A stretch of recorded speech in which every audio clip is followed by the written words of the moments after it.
Limon ka masayop ni, manangituhan. Limon masayop ni, limon po ka nga naapoy mabasa diha, kanang imong gibit-bit. Basahan na din niya karon nga, kining mo ang mga libro ha, sayop. Okay. Moderator, objection po. Oh, sige mag-objection. Okay. Ano na gusto mo dito? Inani na itabo, ang iyang paluwak niya, kailangan yun daw, mabasahon na pamamali na yung encyclopedia. Yes. It's a policy ng moderator. Policy na siya, moderator. Ano sa policy? Qualifying unsa nga fallacy. Okay. Gitawag man siya moderator o policy of category error. Ngano man? Kategoryo. Ngano man? Ang encyclopedia, kanayang mga referensya, wala pa man na sa panahon ni Kristo. Anong ipabasa man niya sa kuha? Ang policy of category error, pasabot na niya, na humana ang Biblia, nang utana ka nga dito sa Biblia, humana na wala pa sa Biblia. Policy na moderator. Okay.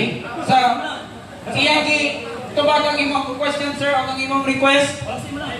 Dili niya dawaton kay fallacy ko no. Asa man So proceed to the next question. Define mo sa policy of categoryo. Define, that's the next question. Okay. You have 30 seconds to answer. Okay, i-define. Policy of category error. Meaning, nangita ka ba? Ay, sa definition. Okay na magtubag. Asa na mo dito? Kasi na kay DPT mo dito. Ipapan siya. O, ipabasa siya. Oy, dili. Moderator, dili na magpanahon. Dili na magpanahon. Okay. Panahon ako sa pagtubag na siya kung nawasan mo dito.